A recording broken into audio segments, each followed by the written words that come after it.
Why did you leave ET? Was it just to start your own channel? I know a lot of you want to know the answer to this question. And I'll say, it's Malicia.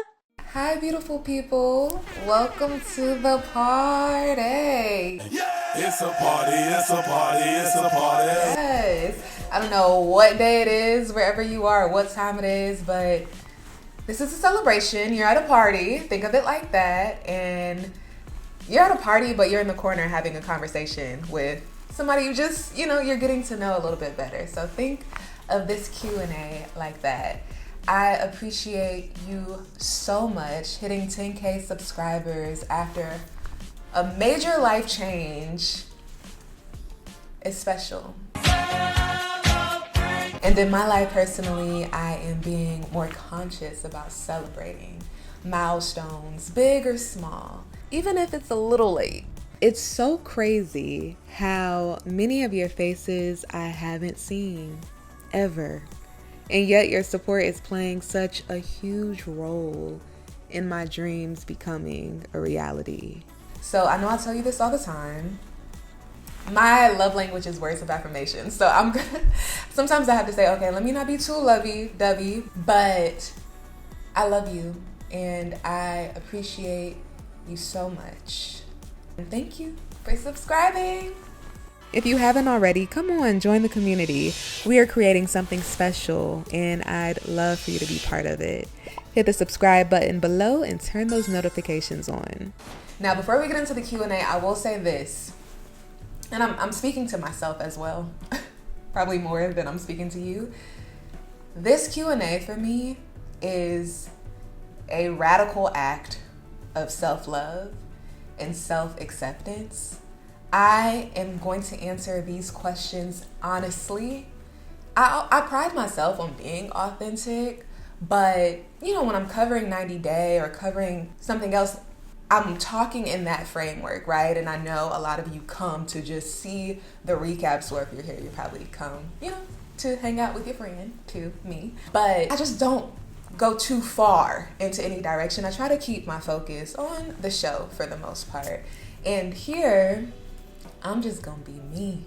And like I said, it's a radical act of self-acceptance because it can be a little nerve-wracking to fully be you. I can speak for myself. There's a fear of turning people off or people saying, actually, I don't resonate with her like I thought I did. And the whole radical part of it is me saying, actually, I don't care. The people who are for me are for me. And if you still resonate with me after this video, I love that. If you don't, I love that too. So I just wanted to put that out there as a reminder to myself, just to fully be me. And excuse my dress. I'm just realizing how much noise it's making, but I'm not changing. So radical self-acceptance, here we go. All right, let's get into the first question. This is a fun one. Malicia, what is your sign? I love this question because I'm actually into astrology. I'm always hesitant to say that because people have their judgments. I heard Mercury is in retrograde. I don't know what it means, but everybody's talking about it, so it can't be good. I personally don't plan my life around the planets, but I do believe that God, source, infinite intelligence, love, is intentional. I mean, we see it in everything as far as nature, the way the cosmos are set up, the way the sun is a perfect distance from the earth, all those things. I believe there's intention behind it. That being said, I'm a Libra girly and I love being a Libra. I wouldn't want to be anything else. For those of you who aren't into astrology, a Libra is known to be diplomatic, can see all sides to a situation. Sometimes we're indecisive. Okay. What can I get you, ma'am? Should I get the chicken or the fish? And we're creative and romantics. All right, next question. I don't even watch the show, but watch your recaps. Oh, love that. I love that. Who is your celebrity crush? Honestly, y'all, I don't have one. There are plenty of people I think are attractive, but there's not someone specific who comes to mind. I will say this. and listen, please. Just listen to me, okay? With an open mind, please. There is a male celebrity who I admire and appreciate his archetype. He was not always perfect. The person I'm talking about is the late Kobe Bryant. With all due respect to his wife, Vanessa. He was a ball player and a beast on the court, but he also wrote fantasy novels, you know, or would write poems to Vanessa. I love that. I love the juxtaposition there. And he seemed at least like a gentle giant later on in his life. So yeah, I wouldn't call him a celebrity crush, but he is the one male I can think of that I can say, oh, actually, I would like something like that, from what we know, because I don't know what went on behind the scenes, but from what we know, I would like something like that one day. At least I think I would. Next question, do you do any crafts like crochet or building miniatures? I don't, but if you build miniatures, that is so cool. Do you have a business?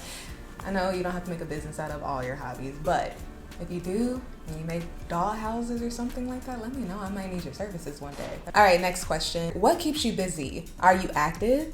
Do you have a favorite sport you participate in for fun? What keeps me busy right now? Work.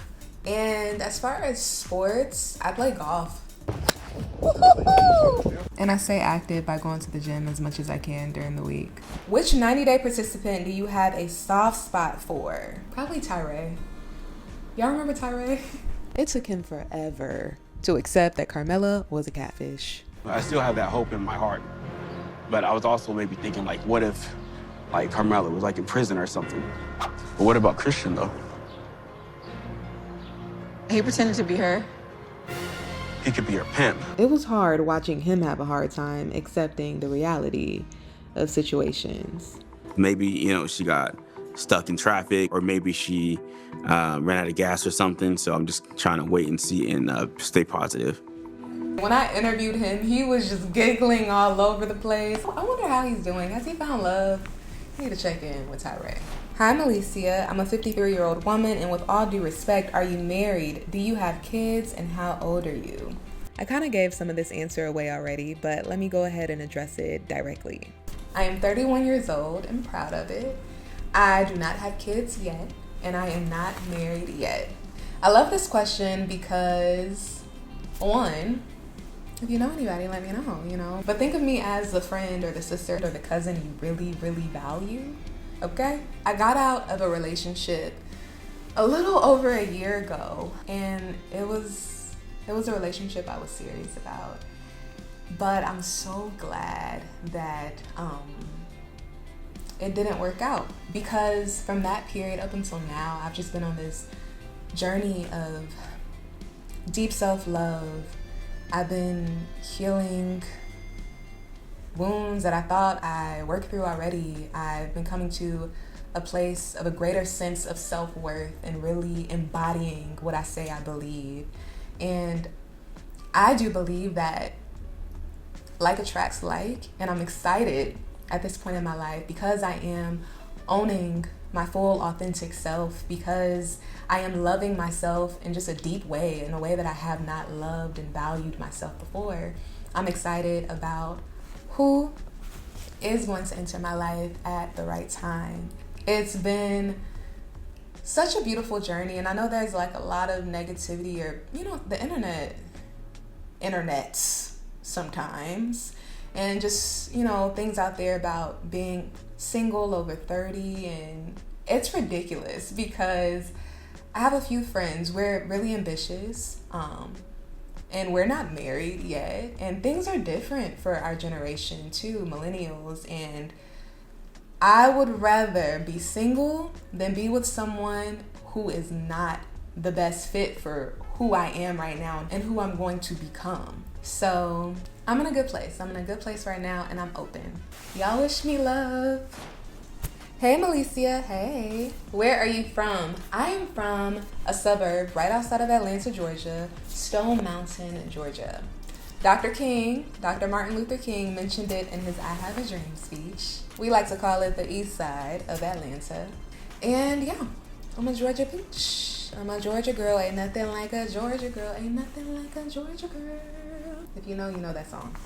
What's the most interesting place you've traveled to? Do you have any pets? Rome. Walking past buildings that are centuries, if not thousands of years old, and they're just there as you go grab a shirt from the mall or you go get ice cream. It was mind-blowing, especially being from the United States. The United States is a baby compared to Italy. So that was really cool. You know where I want to go? I want to go to Switzerland. Oh, I want to go. I'm going to go one day. I'm claiming it. And do I have any pets? No. I've thought about getting a dog. I love the show The Dog Whisperer. Have any of you seen it? With Caesar Milan? I rehabilitate dogs. Yes, we are. I train people. It is so good. Yeah, it's been making me want a dog, but it's such a huge responsibility. So I'm gonna hold off on it for now. Would you enjoy a cross-cultural relationship? That would be so exciting to not only fall in love, but to fall in love with someone who opens me up to a completely different world and that I can also feel part of. I think that would be really cool. What did you study at university? So I went to Howard University for undergrad, HU, and I studied television and film production, and I was a theater minor. And for grad school, I went to USC, the University of Southern California, and I studied broadcast journalism with a specialization in documentary storytelling and entertainment news. I love me a good documentary, y'all. I love your vision board, but was that Urkel on there? No, it was not Urkel. This piece of face right here is Will I Am from the Black Eyed Peas. I love the way his mind works in regard to creativity and innovativeness, so that's why he's on there. It's not Urkel, even though I used to love me some Family Matters. Well, did I do that? Curly hair products, what do you use? And then this goes with the next question. Would you consider sharing your curly hair routine video? I would love to do that. I'm just growing out my hair right now, but I'll figure out a way to give you a tutorial. I'll probably do a YouTube shorts and show you my technique. You know, it can be stressful when you're natural and you're just worried about your curls looking right. The curls look good every time. Who is your favorite 90-day person or couple? Ooh, this is a good question, because I have to be really mindful of what I say. I love a lot of the 90-day couples and cast members. But if I could think of one couple in particular, Kobe and Emily are top of mind. Mainly because when I interviewed them, I went to Salina, Kansas and spent a day with their beautiful family. I literally could chill and hang out with them all day. Because think about it, this is work. So when I'm with a lot of the cast members, I have to remind myself, okay, this is work.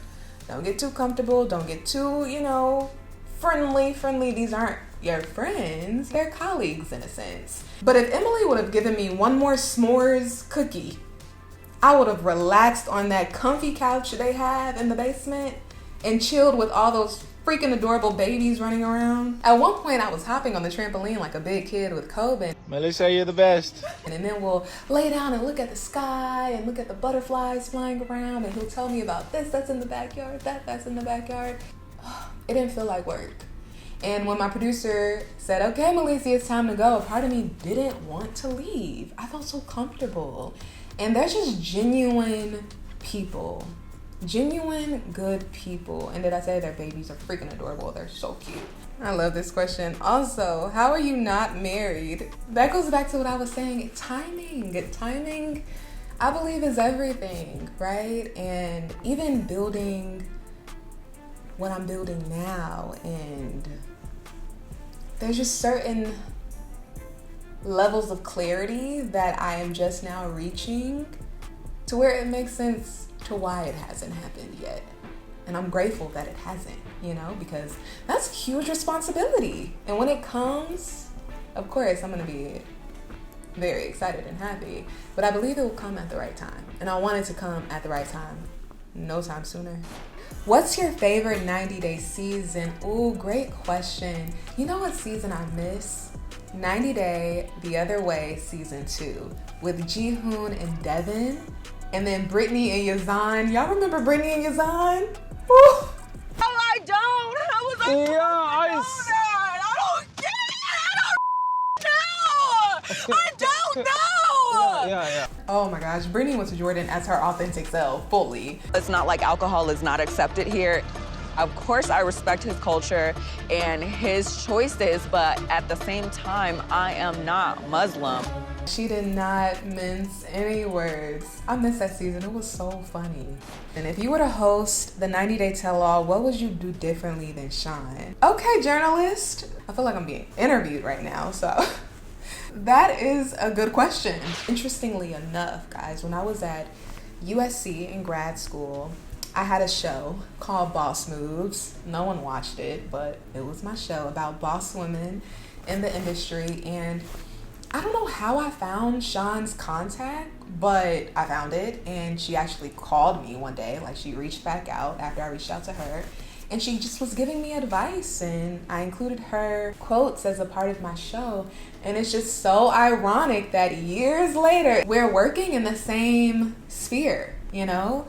Doing 90 Day Fiancé. Let's be clear, the talent can only do what the show allows them, you know, what producers allow. So I'm not sure how much freedom they would give me, but take Sean out of it. I don't want to, you know, compare what I would do to her. I love Miss Shawn Robinson. I appreciate her work. She's a trailblazer in this industry. And yeah, if you've seen my style interviewing 90 Day cast members, I would take that approach if they let me. There are some people who also feel as if you tend to use men. They think you used Michael to get to the US or to have stability here once you got here. And they think you're using Josh as well. So what's your response to viewers who think that you're a user? First of all, I don't have stability at all. I would make sure I understand the questions you have. And also, don't hesitate to hit the questions head on. To be direct and not baby a situation. You keep saying looking for fame. I think everybody that goes on like 90 Day Fiancé or any show has some type of motive. We're controversial. So what's your motive? To be thoughtful in my approach, of course, but to be direct in my questioning. And to also, like I said, have my finger on the pulse, know exactly what it is you want to hear, and to not be afraid to call somebody out. Is your government name Joshua? It is. I want to call you Joshua because you're gonna call me Joshua? I'm gonna call you Joshua because of what you've been putting Natalie through. Well, I have to call your government name out.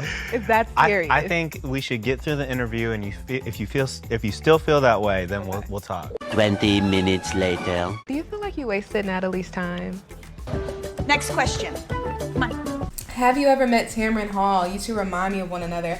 I love Tamron Hall. I try to watch her show every day. I love how she intertwines current affairs, fashion, her faith into her show. And I'll just say this. As someone who is spiritual, who is a faith girly, I'm also mindful of my audience. We all have different beliefs. So I'm not the type of person to try to make you believe what I believe or say what you believe is wrong. That's not my style. I don't operate that way, right?